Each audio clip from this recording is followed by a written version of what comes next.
নমস্কাৰ, মোৰ মৰমৰ ছাত্ৰ-ছাত্ৰীসকল। আজি আমি ক্লাছ 8ৰ অসমীয়া অংকুৰণ পাঠ্যপুথিৰ প্ৰথম যিটো কবিতা নিয়ৰ কবিতাটোৰ প্ৰশ্নবোৰ আলোচনা কৰিম। ইয়াত নিয়ৰ কবিতাটো তোমালোকে ভালদৰে পঢ়িবা, পঢ়িলে তোমালোকে বুজি পাবা। ইয়াত এটি নিয়ৰক লৈ পেলাই কবিয়ে কবিতাটো লিখিছে। কবি হৈছে চন্দ্ৰকুমাৰ আগৰৱালা আৰু এই নিয়ৰ কবিতাত কবিয়ে নিয়ৰ যে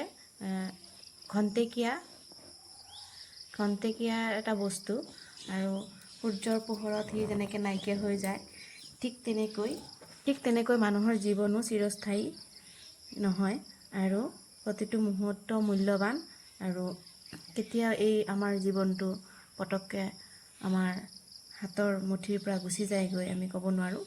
গতিকে তাৰ পৰাই আমি নিজৰ সময়ৰ কাম সময়মতে কৰি জীৱনটো অৰ্থপূৰ্ণ কৰি তুলিবলৈ এই কবিতাটোৰ মাজেৰে কবিয়ে আমাক এইখিনি শিক্ষাই দিব বিচাৰিছে। 1 নম্বৰ কবিতাটো শুদ্ধ আৰু স্পষ্টকৈ পঢ়া আৰু আবৃত্তি কৰা। তোমালোকে পঢ়িবা আৰু আবৃত্তি কৰিবলৈ চেষ্টা কৰিবা।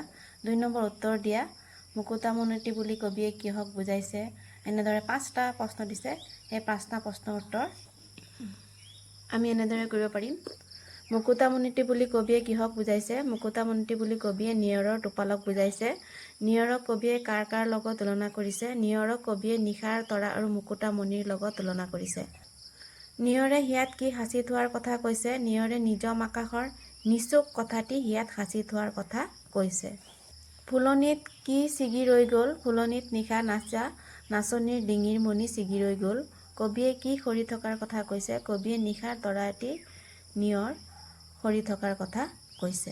কবিয়ে নিশাৰ তৰা এটি নিয়ৰ হিচাপে সৰি থকাৰ কথা কৈছে। তাৰমানে সূৰ্যৰ পোহৰত নিয়ৰটো যেনেকৈ চিকমিকাই থাকে, সূৰ্যৰ পোহৰত নিয়ৰটো যেনেকৈ চিকমিকাই থাকে, ধুনীয়া দেখা যায়, মুকুতামণিৰ নিচিনা দেখা যায়, সেই তেনেকৈ কবিয়ে তুলনা কৰিছে নিয়ৰৰ টোপালক। 3 নম্বৰ দিছে কবিতাটোৰ মূল ভাৱ চমুকৈ লিখা। এই প্ৰশ্নটোতো মই ইমান বহলকৈ লিখা নাই, সৰুকৈ চুটিকৈ দিছোঁ। নিয়ৰ কবিতাত কবিয়ে পুৱাৰ কোমল নিয়ৰৰ সৌন্দৰ্য মনোৰমভাৱে চিত্ৰিত কৰিছে। কবিয়ে নিয়ৰৰ এই ক্ষণস্থায়ী অস্তিত্বৰ মাজেৰে মানুহৰ জীৱনৰ অনিত্যতাৰ কথা বুজাইছে। নিয়ৰৰ দৰে মানুহৰ জীৱনো চিৰস্থায়ী নহয়, সেয়েহে জীৱনৰ প্ৰতিটো মুহূৰ্ত মূল্যৱান বুলি ধৰি সৎ কাম কৰি জীৱনক অৰ্থপূৰ্ণ কৰি তোলাৰ শিক্ষা এই কবিতাটোৱে দিছে। নিয়ৰৰ সৌন্দৰ্য, ক্ষণস্থায়ী অস্তিত্ব আৰু তাৰ মাজেৰে জীৱনৰ অনিত্যতা আৰু সময়ৰ মূল্য উপলব্ধি কৰোৱাটোৱে এই কবিতাৰ মূল ভাৱ। 4 নম্বৰ শব্দ সম্ভাৰ আৰু অভিধান চাই তলৰ শব্দবোৰৰ অৰ্থ লিখা।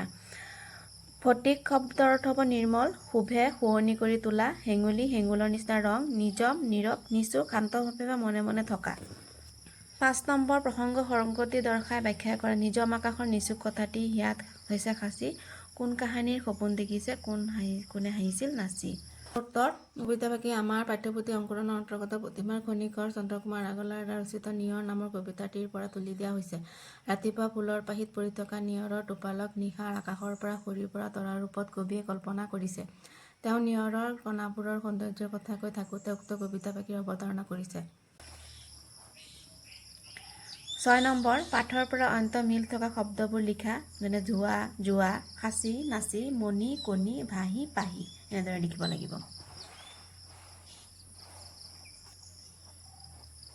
7 নম্বৰ উল্লেখিত শব্দবোৰৰ সমাৰ্থক শব্দ লিখা। সমাৰ্থক মানে একেই অৰ্থ। টোপনি হ'লে নিদ্ৰা, বেলি সূৰ্য, পানী জল, ফুল পুষ্প, নিশা ৰাতি, সপোন স্বপ্ন, আকাশ গগন, চকু নয়ন। 8 নম্বৰ বিপৰীত অৰ্থ বুজোৱা শব্দ লিখা। ছিগা নিছিগা হ'ব, সৰগ নৰগ, পুৱা গধূলি, দিন ৰাতি, নিজম কোলাহল, হাঁহি কান্দোন। বাক্য ৰচনা কৰা দিছে। মুকুতা পাহি শুভে নিচুক ফুলজুপি ফটিক। মুকুতা মোৰ এডাল মুকুতামণিৰ মালা আছে, পাহি গোলাপ পাহি বৰ ধুনীয়া লাগিছে, শুভে তাইৰ হাতত খাৰুপাত শোভিছে, নিচুক মাকে কেঁচুৱাটো নিচুকাইছে, ফুলজুপি মই এই ফুলজুপি ৰুইছোঁ, ফটিক পুখুৰীৰ পানীখিনি বৰ ফটিক দেখাইছে। ইয়াত আমাৰ অলপ ব্যাকৰণৰ বিষয় দিছে। অসমীয়া ব্যাকৰণ, তৎসম, অৰ্ধ তৎসম, তদ্ধ শব্দ কোনবোৰ আছে সেইবিলাক আমাক লিখিব দিছে, পঢ়িব দিছে। এইবিলাক তোমালোকে পঢ়িবা, 2-3 বাৰ পঢ়িলে তোমালোকে বুজি পাবা। ঠিক তেনেকৈ ইয়াতো তেনেকৈ ব্যাকৰণৰ বিষয়ে তোমালোকক। 10 নম্বৰ নিয়ৰ কবিতাটিত থকা তৎসম আৰু তদ্ধ শব্দবোৰ বাছি উলিয়াই লিখা। তুমি জনা তৎসম আৰু তদ্ধ শব্দবোৰৰ এখন তালিকা প্ৰস্তুত কৰা। 10 নম্বৰ উত্তৰটো নিয়ৰ কবিতাত থকা তৎসম আৰু তদ্ভৱ শব্দৰ তৎসম শব্দ সূৰ্য আকাশ প্ৰকৃতি তদ্ভৱ শব্দ নিয়ৰ গছ ফুল। 11 নম্বৰ প্ৰশ্ন, দৈনন্দিন জীৱনত বিভিন্ন ক্ষেত্ৰত তুমি ব্যৱহাৰ কৰা ইংৰাজী শব্দবোৰ ভাগে ভাগে লিখা। শিক্ষা সম্বন্ধীয় scale, duster, desk, bench, pen. খেল সম্বন্ধীয় ক্ৰিকেট, ফুটবল, ভলীবল, বেটবল। যান বাহন scooter, bus, train, car, truck. পোচাক পাতি frock, shirt, pant, skirt, tie. আচবাব টেবুল, চেয়াৰ, সোফা, আলমাৰি। বাচন বৰ্তন cup, plate, glass, bottle, mug. 12 number, এটা শব্দত প্ৰকাশ কৰা যি আনৰ উন্নতি দেখিব নোৱাৰে, চকুচৰা হ'ব। একে মাকৰ সন্তান সহোদৰ, যাৰ ঘৰ বাৰী নাই, অঘৰী। যিজনে ভাল বেয়া বিচাৰ কৰিব নোৱাৰে, অবিবেচক। যি আগে হোৱা নাই, অভূতপূৰ্ব। 13 নম্বৰ, নিয়ৰ কবিতাটিৰ পুৱা, তৰা, আকাশ, পানী, কথা, হিয়া, সপোন, চকু আদি শব্দ যুক্ত হৈ গঠিত খণ্ড বাক্যবোৰ বাক্য ৰচনা কৰা। আমি এনেদৰে লিখিব পাৰিম। তৰা নৰা ছিঙিটো, গৃহস্থক দেখি ছাগলীজনীয়ে তৰা নৰা ছিঙি দৌৰিছে। আকাশত চাং পতা, সময়ৰ সদ্ব্যৱহাৰ নকৰি কেৱল আকাশত চাং পাতিলে কোনো লাভ নাই।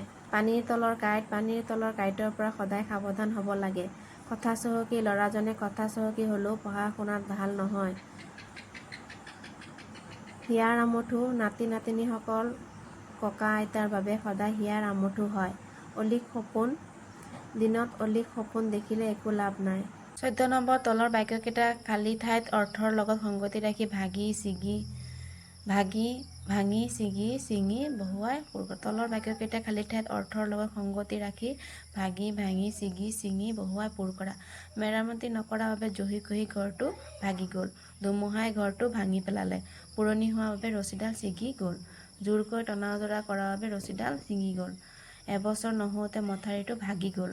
বানপানীয়ে মথাউৰিটো ভাঙি পেলালে। ইয়াত কিছুমান সাঁথৰ দিছে। মইষী নহয় কিন্তু কৰে গুণগুণ, বামুণ নহয় কিন্তু কান্ধত লগুণ যঁতৰ। ৰজাৰ ঘৰৰ হাতী, ধান খাই পাচি পাচি ঢেঁকী। ৰজাৰ কাপোৰ তিয়াব পাৰি, শুকুৱাব নোৱাৰি, জিভা হ'ব। গতিকে ছাত্ৰ ছাত্ৰীসকল, তোমালোকৰ যদি মোৰ ভিডিঅ'টো ভাল লাগে, লাইক কমেণ্ট শ্বেয়াৰ এটা কৰিবা। আৰু অন্যান্য ভিডিঅ'বিলাক পাবৰ বাবে তোমালোকে মোৰ চেনেলটো ছাবস্ক্ৰাইব কৰি দিবা। ধন্যবাদ।